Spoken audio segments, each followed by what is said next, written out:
नमस्कार दोस्तों, सुभाष की बात में आपका स्वागत है। हम डिजिटल युग में जी रहे हैं। हम जिस युग में जी रहे हैं उस युग में डिजिटल क्रांति का युग है ये। और अब सारी जगह हम ये कोशिश करते हैं कि ई तरीके से, यानी कि इलेक्ट्रॉनिक तरीके से हमारा ट्रांजैक्शन हो, हमारा कन्वर्सेशन हो, हम जो भी बात करें उसमें कहीं ना कहीं कागज पत्तर की कमी हो। और यही वजह है कि अभी बैंकों से लेकर तमाम जगह जो है वो डिजिटल ट्रांजैक्शन है, डिजिटल जो चीज़ें हैं उसका चलन बढ़ा है। पर ये बात मैं इसलिए कर रहा हूँ आज कि प्रधानमंत्री नरेंद्र मोदी ने मन की बात के 115वें एपिसोड में डिजिटल अरेस्ट और डिजिटल फ्रॉड को लेकर लोगों को चेताया है। और उन्होंने कहा है कि देश में बहुत तेजी से ये बढ़ रहा है। और वो कहते हैं कि इसमें जो है ऐसे मामले में जो डिजिटल सुरक्षा है उसके 3 कदम हैं कि रुकें, सोचें और कार्रवाई करें। और यदि संभव हो तो स्क्रीन का शॉट ले लें और रिकॉर्डिंग कर लें। और कोई भी सरकारी एजेंसी फ़ोन से इस तरह की धमकी नहीं देती, पैसे नहीं मांगती। सरकारी एजेंसियां के काज करने का तरीका अलग होता है। बहुत सारे लोग नकली सरकारी अधिकारी बन के, ईडी के ऑफिसर बन के, सीबीआई के ऑफिसर बन के, पुलिस ऑफिसर बन के बहुत बार धमकाते हैं। पर जो सरकारी ऑफिसर होते हैं उनको ये सब करने की जरूरत नहीं होती। उनका अपना दफ्तर होता है, उनके अपने काम करने के तरीके होते हैं। और जो लोग उनके चुंगल में फंसते हैं और कई बार उनसे निकलने के लिए वो उनसे सीधे संपर्क करते हैं। पर ये जो लोग हैं जो इस तरह का काम करते हैं वो एक अलग तरह की बात है। तो हम ये देख रहे हैं कि इस साल की पहली तिमाही में डिजिटल अरेस्ट वाली धोखाधड़ी के अकेले भारतीयों के 120.3 करोड़ रुपए का नुकसान हुआ। डिजिटल अरेस्ट के शिकार हर वर्ग, हर उम्र के लोग हैं। बहुत से लोगों ने इसी डिजिटल अरेस्ट के डर से अपनी मेहनत के कमाए लाखों रुपए गंवा दिए। पिछले दिनों प्रधानमंत्री नरेंद्र मोदी ने मन की बात में भी डिजिटल धोखाधड़ी से बचने की जानकारी भी दी है। और उन्होंने लोगों से कहा है कि डिजिटल अरेस्ट कोई व्यवस्था नहीं है, यह फ्रॉड है। इसीलिए डिजिटल सुरक्षा जो है उसके लिए उन्होंने 3 चरण बताए। जैसा मैंने कहा कि रुको, सोचो और एक्शन लो। कभी भी आपको इस तरह के कोई कॉल आए तो आपको डरना नहीं है। एक रिपोर्ट के अनुसार इस अवधि में दर्ज की गई डिजिटल गिरफ्तारी व्यापारिक घोटालों, निवेश घोटालों और रोमांस डेटिंग घोटालों सहित 46% डिजिटल धोखाधड़ी के मामले जो हैं वो म्यांमार, लाओस और कंबोडिया स्थित सातिर साइबर ठग जिन्होंने ये काम किया वो शामिल थे। पीड़ितों को कुल मिलाकर 1776 करोड़ रुपए का नुकसान हुआ। पीड़ितों को व्यापारिक घोटाले में 1420.48 करोड़ रुपए का, निवेश घोटाले में 222.58 करोड़ रुपए, रोमांस और डेटिंग घोटाले में 13.23 करोड़ रुपए का नुकसान हुआ। भारतीय साइबर अपराध समन्वय के मुताबिक 1 जनवरी से 30 अप्रैल 2024 के बीच 7.4 लाख शिकायतें दर्ज की गई, जबकि 2023 में 15.56 लाख, 2022 में 9.66 लाख तथा 2021 में 4.52 लाख शिकायतें प्राप्त हुई। म्यांमार, लाओस और कंबोडिया में बैठे ठग कई तरह की तिकड़म का इस्तेमाल करते हैं। इसमें नकली रोजगार के लिए लुभावना, सोशल मीडिया की मदद से शोषण करना आदि शामिल है। हमने देखा कि पिछले दिनों एक वेब सीरीज आई थी जमताड़ा। हमारे अपने देश में अभी गुजरात में, झारखंड में और कई राज्यों में जो बेरोजगार लोग हैं और वो इस तरह की धोखाधड़ी कर रहे हैं, बैंक से पैसे निकाल रहे हैं। गृह मंत्रालय कहता है कि भारतीय साइबर अपराध समन्वय केंद्र के जरिए केंद्रीय स्तर पर साइबर क्राइम की निगरानी की जाती है। डिजिटल फ्रॉड को करने वाले ज़्यादातर लोग 3 दक्षिण पूर्व एशियाई देशों में स्थित होते हैं। जैसा मैंने कहा कि ये देश म्यांमार, लाओस और कंबोडिया है, क्योंकि साइबर ठगी के लगभग 40% मामले इन्हीं 3 देशों में दर्ज हुए हैं। इसमें 4 तरह के घोटालों का जिक्र है: digital arrest, trending scam, investment scam और डेटिंग स्कैम। इसमें वीडियो कॉल पर पीड़ित से संपर्क किया जाता है, फिर उन्हें धमकाकर या लालच देकर लंबे समय तक कैमरे में कैद रखा जाता है और आमतौर पर रिटायर्ड या काम कर रहे पेशेवर को निशाना बनाया जाता है, क्योंकि उनके बचत खातों में अच्छी खासी रकम होती है और वे तकनीकी रूप से उतने अपडेट नहीं होते। तो डिजिटल गिरफ्तारी धोखाधड़ी के तहत कॉल करने वाले पुलिस, सीबीआई, आरबीआई, नारकोटिक्स विभाग के अधिकारी बनकर बड़े आत्मविश्वास के साथ बात करते हैं। उनका पहला कदम आपकी व्यक्तिगत जानकारी एकत्र करना है, दूसरा कदम डर का माहौल बनाना है, इतनी चिंता पैदा करना है कि आप ठीक से सोच ही ना सके, तीसरा कदम है समय पर दबाव बनाना। साइबर अपराध का खतरा जो है पिछले कुछ सालों में कुछ ज़्यादा बढ़ा है, खास करके इंटरनेट यूजर की जब संख्या बढ़ी है तो ये बढ़ता गया। 90 करोड़ से अधिक इंटरनेट यूजर के साथ भारत ने डिजिटल इंडिया पहल के साथ असाधारण डिजिटल विकास देखा है। लेकिन इस प्रगति के साथ साइबर धोखाधड़ी की चुनौती भी आई है। 2023 की अगर मैं बात करूं तो 11 लाख घटनाएं ऐसी सामने आई हैं। लोगों को डिजिटल गिरफ्तारी के नाम से ठगा जा रहा है। साइबर अपराधी वीडियो कॉल के जरिए डराते हैं और पैसे ऐंठते हैं। सरकार ने चेतावनी भी दी है। साइबर अपराध रिपोर्ट करने वालों के लिए हेल्पलाइन 930 जिसका प्रधानमंत्री ने जिक्र किया है, साइबर हेल्पलाइन के लिए 1930 नंबर है और पोर्टल पे दिया गया है। दिल्ली में एक 50 वर्षीय पत्रकार से ऑनलाइन ठगी हुई, 101.86 करोड़ रुपए उसने गंवा दिए। नोएडा के एक रिटायर्ड सरकारी अधिकारी को 1.19 करोड़ रुपए का चूना लगा।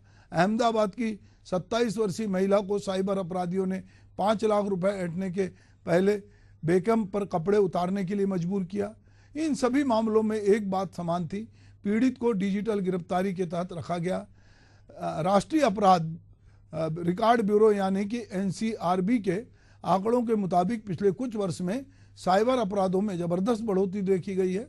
2017 में अगर बात करूं तो 3,466 मामले थे, 2018 में 3,353 मामले थे, 2019 में 6,229 मामले थे, 2020 में 10,395 मामले थे, 2021 में 14,007 मामले थे, 2022 में 17,470 मामले दर्ज किए गए। तो कहीं ना कहीं जो है तत्कालीन गृह राज्य मंत्री अजय कुमार मिश्रा ने लोकसभा में एक लिखित उत्तर में बताया था कि 2023 में वित्तीय साइबर ठगी के 1,12,08,265 शिकायतें मिली हैं। मार्च 2024 में गृह मंत्रालय ने एक प्रेस विज्ञप्ति जारी कर कहा कि लोगों को पुलिस अधिकारियों, केंद्रीय अन्वेषण ब्यूरो यानी सीबीआई, नारकोटिक्स विभाग, भारतीय रिजर्व बैंक यानी आरबीआई, प्रवर्तन निर्देशालय और अन्य कानून प्रवर्तन एजेंसियों के नाम पे फर्जी कॉल करने वाले ब्लैकमेलरों के प्रति सतर्क रहना चाहिए। धोखाधड़ी करने वालों का तरीका आमतौर पे पीड़ितों से संपर्क करना, दावा करना होता है कि पीड़ित ने या तो नशीले पदार्थ, नकली पासपोर्ट या अन्य प्रतिबंधित वस्तुओं जैसे अवैध सामान वाला एक पार्सल भेजा या प्राप्त करने वाला है। कुछ मामले में वे आरोप लगाते हैं कि पीड़ित का कोई भी करीबी रिश्तेदार या दोस्त किसी भी अपराध या दुर्घटना में शामिल रहा है, अब हिरासत में है। कथित मामले को सुलझाने के लिए धोखाधड़ी करने वाले पैसे की मांग करते हैं। कुछ मामलों में पीड़ित को एक डिजिटल गिरफ्तारी से गुजरने के लिए भी बरगलाया जाता है। उन्हें स्कैम या वीडियो कॉन्फ्रेंसिंग प्लेटफॉर्म के माध्यम से लगातार निगरानी में रखा जाता है। जब तक कि अपराधी की मांगें पूरी नहीं हो जाती, धोखाधड़ी करने वाले पुलिस थानों और सरकारी कार्यालयों जैसे स्टूडियो का इस्तेमाल करते हैं और असली दिखने के लिए वर्दी पहनते हैं। ऐसे अपराधियों के हाथों देश भर में कई पीड़ितों ने बड़ी रकम गंवाई है। एक संगठित ऑनलाइन आर्थिक अपराध है ये, और इसे सीमा पार अपराध सिंडिकेट की ओर से संचालित करने की जानकारी मिली है। शिक्षित व्यक्ति भी इन धोखाधड़ी करने वालों के झांसे में आ रहे हैं। भारतीय साइबर अपराध समन्वय केंद्र ने एक एडवाइजरी भी इस बारे में जारी की है, जिसमें कहा गया है कि सीबीआई, पुलिस, ईडी किसी को भी वीडियो कॉल पर गिरफ्तारी नहीं करते, इसलिए आप उनके झांसे में ना आए। साइबर सुरक्षा एक्सपर्ट मानते हैं कि अपराधी लोगों के मन का जो डर है उसका फायदा उठाने की कोशिश करते हैं। कुछ मामलों में धोखाधड़ी करने वाले माता पिता से पैसे ऐंठने के लिए बच्चों को माध्यम के रूप में इस्तेमाल करते हैं। यह कहकर कि उनके बच्चे को ड्रग्स के साथ पकड़ा गया। ये अपराधी अब इंसानी मन का फायदा उठाने की कोशिश कर रहे हैं। पहले उनका तरीका पीड़ितों को यह बताना होता था कि उनके पार्सल में ड्रग मिले हैं। सामाजिक प्रतिष्ठा और कानूनी परिणामों के डर से पीड़ित पैसे देते हैं। अपराधी लोग से जुर्माना देने या वकील करने के लिए भी कहते हैं। एक बार जब आप भुगतान कर देते हैं तो वे जान जाते हैं कि पीड़ित अब कहानी पर विश्वास करते हैं तो फिर पीड़ित को कैमरे के सामने बैठने के लिए कहा जाता है जब तक कि पूरी राशि जमा नहीं कर देते। साइबर सुरक्षा विशेषज्ञों का मानना है कि साइबर अपराधों में वृद्धि के लिए कानून प्रवर्तन एजेंसियों को दोषी ठहराते हुए कहा है कि सरकार को इस खतरे को रोकने के लिए और अधिक कदम उठाने चाहिए। जो अपराधी लंबे समय से वित्तीय धोखाधड़ी कर रहे हैं उन पर कानून प्रवर्तन की जो ये विफलता है जिसके कारण ये अपराधी अब निडर हो गए हैं। सरकार की ओर से ऐसे अपराधियों को रोकने के लिए कड़े कदम उठाने की जरूरत है, केवल कागजी कार्रवाई से काम नहीं चलेगा। तो यहाँ हम रुक के सोचते हैं कि प्रधानमंत्री नरेंद्र मोदी ने जो कहा मन की बात में, चलिए उसको सुनते हैं। डिजिटल अरेस्ट के शिकार होने वालों में हर वर्ग, हर उम्र के लोग हैं। लोगों ने डर की वजह से अपनी मेहनत से कमाए हुए लाखों रुपए गंवा दिए हैं। कभी भी आपको इस तरह का कोई कॉल आए तो आपको डरना नहीं है। आपको पता होना चाहिए कोई भी जांच एजेंसी फोन कॉल या वीडियो कॉल पर इस तरह पूछताछ कभी भी नहीं करती। मैं आपको डिजिटल सुरक्षा के 3 चरण बताता हूं। ये 3 चरण है, रुको, सोचो, एक्शन लो। कॉल आते ही रुको, घबराए नहीं, शांत रहे, जल्दबाजी में कोई कदम न उठाएं, किसी को अपनी व्यक्तिगत जानकारी न दें। संभव हो तो स्क्रीनशॉट लें और रिकॉर्डिंग जरूर करें। इसके बाद आता है दूसरा चरण। पहला चरण था रुको, दूसरा चरण है सोचो। कोई भी सरकारी एजेंसी फोन पर ऐसे धमकी नहीं देती, न ही वीडियो कॉल पर पूछताछ करती है, न ही ऐसे पैसा की मांग करती है। अगर डर लगे तो समझिए कुछ गड़बड़ है। और पहला चरण, दूसरा चरण और अब मैं कहता हूं तीसरा चरण। पहले चरण में मैंने कहा रुको, दूसरे चरण में मैंने कहा सोचो और तीसरा चरण कहता हूं एक्शन लो।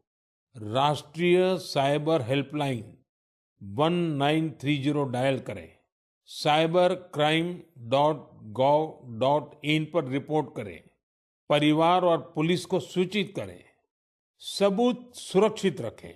तो आपने सुना कि प्रधानमंत्री जो डिजिटल अरेस्ट की बात कर रहे हैं और जो उसके प्रति सचेत कर रहे हैं, तो प्रधानमंत्री को मन की बात में ये बात क्यों कहनी पड़ी?